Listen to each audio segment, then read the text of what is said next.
सोचो, साल 1600 के आखिरी दिन हिंदुस्तान, एक धरती जो अपनी खुशबू, अपने रंग और अपनी तहजीब के लिए पूरी दुनिया में मशहूर थी। बाजारों में इत्तर की महक, खेतों में सोना उगलती जमीन और हर कोने में रंग बिरंगी संस्कृति।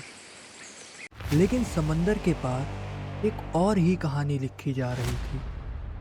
सफ़ेद पर्दों में लिपटी जहाज हिंदुस्तान की तरफ रवाना हो चुके थे और इन जहाज़ों के साथ आ रही एक ऐसी ताकत जिसका इरादा सिर्फ व्यापार करना नहीं था, बल्कि पूरे देश की तकदीर लिखना था।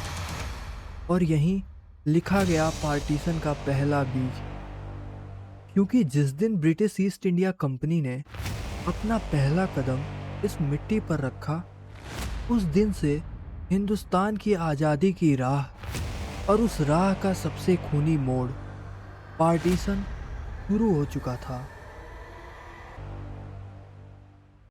1600 के आसपास ब्रिटिश ईस्ट इंडिया कंपनी, जो सिर्फ एक व्यापारी कंपनी थी, मसाले, कपड़े, इंडिगो सामानों को लेने बेचने आई थी। लेकिन धीरे धीरे उन्होंने समझ लिया कि भारत सिर्फ एक देश नहीं, बल्कि एक सोने की चिड़िया है। और जो चीज़ सिर्फ व्यापार के लिए शुरू हुई थी, वो 1757 की बैटल के बाद राजनीति और शक्ति में बदल गई। 1757 battle of Plassey. Robert Clive ने सिराज उद दौला को हरा दिया। ये एक सिग्नल था कि अब भारत का फ्यूचर अंग्रेज लिखेंगे। इसके बाद ब्रिटिश अपने साथ लाए एक political formula, divide and rule. British समझते थे कि इंडिया को सीधा कंट्रोल करना बहुत ही मुश्किल है। ये ज़मीन अलग अलग धर्मों, जातियों, भाषाओं और रिवाजों का संगम है। इसलिए उन्होंने एक मास्टर स्ट्रोक खेला, divide people on the basis of religion. 1857 का रिवॉल्ट, जो कि India's first war of independence थी, उसने अंग्रेजों को डरा दिया था। हिंदू और मुस्लिम सिपाही एक साथ खड़े हो गए थे। रानी लक्ष्मीबाई, नाना साहेब, बहादुर शाह जफर, सब एक कॉमन कॉज के लिए लड़ रहे थे। ब्रिटिश ने डिसाइड किया, ये मिस्टेक दोबारा नहीं होने देना है। इसलिए हिंदू और मुस्लिम के बीच पॉलिटिकल और एजुकेशनल डिवाइड क्रिएट किया। अलग अलग स्कूल्स, अलग अलग लीगल रिप्रेजेंटेशन, और धीरे धीरे दोनों कम्युनिटीज़ के लीडर को एक दूसरे से अलग रखना शुरू कर दिया। 1905 में लॉर्ड कर्जन ने बंगाल को डिवाइड कर दिया, ईस्ट बंगाल और वेस्ट बंगाल। ईस्ट बंगाल जिसमें मुस्लिम मेजॉरिटी थी और वेस्ट बंगाल जिसमें हिंदू मेजॉरिटी थी। ऑफिशियल रीज़न दिया गया एडमिनिस्ट्रेटिव एफिशिएंसी, लेकिन असली वजह थी कम्युनल डिवाइड क्रिएट करना। ईस्ट बंगाल मुस्लिम खुश थे क्योंकि उन्हें लगा कि उनकी पहचान अलग हुई है। वेस्ट बंगाल के हिंदू गुस्से में थे और पूरे देश में स्वदेशी मूवमेंट शुरू हुआ। ये था फर्स्ट बिग एक्सपेरिमेंट जिसमें रिलीजियस के बेस पर पॉलिटिकल बाउंड्रीज बनाई गई। 1911 में पार्टीशन कैंसिल हुआ, लेकिन जो जहर गिराया गया था वो अब फैल चुका था। 1800 इंडियन नेशनल कांग्रेस इनिशियली एक डिस्कशन फॉर्म थी। वो ब्रिटिश को पिटेंशन लिखती थी, रिफॉर्म्स मांगती थी, लेकिन धीरे धीरे कांग्रेस मास मूवमेंट बन गई। 1906 में ऑल इंडिया मुस्लिम लीग बनी ढाका में।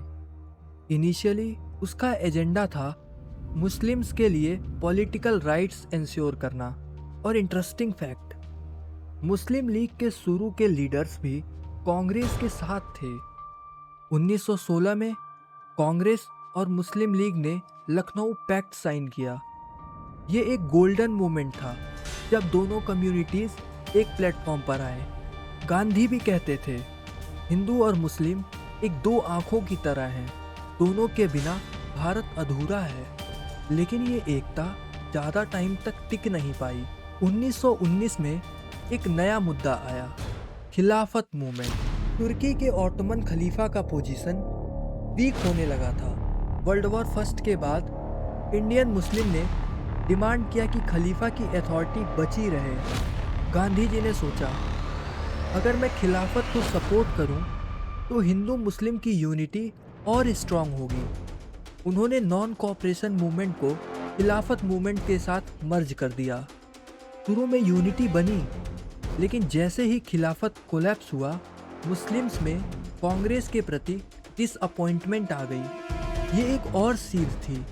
हिंदू और मुस्लिम पॉलिटिकल एस्पिरेशंस अलग होते जा रहे थे। मोहम्मद अली जिन्ना एक वक्त पे एम्बेसडर ऑफ मुस्लिम यूनिटी कहलाए।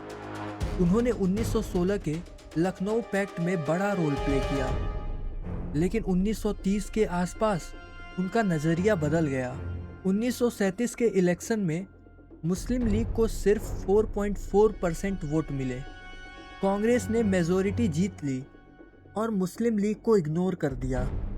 जिन्ना को लगा मुस्लिम्स को इंडिपेंडेंट रिप्रेजेंटेशन के बिना कुछ नहीं मिलेगा, और यहीं से शुरू होती है टू नेशंस थ्योरी की कहानी।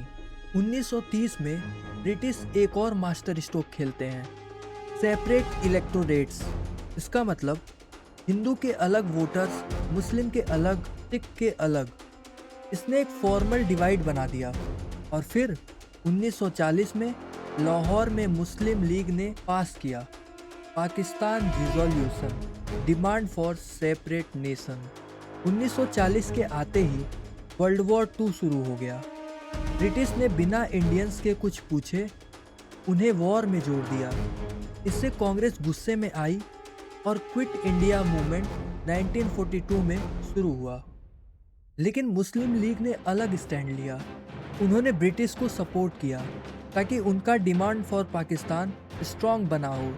ब्रिटिश भी समझ गए, if we want to leave India safely, let's support Jinnah's demand. इस तरह पार्टीशन का बीज 1905 के बंगाल से लेकर 1940 के लाहौर रिजोल्यूशन तक बोया जा चुका था। एक तरफ गांधी और नेहरू एक यूनाइटेड इंडिया के लिए लड़ रहे थे, दूसरी तरफ जिन्ना और मुस्लिम लीग के अलग मुल्क की मांग कर रहे थे, और बीच में ब्रिटिश अपना पुराना फॉर्मूला चला रहे थे, डिवाइड एंड रूल।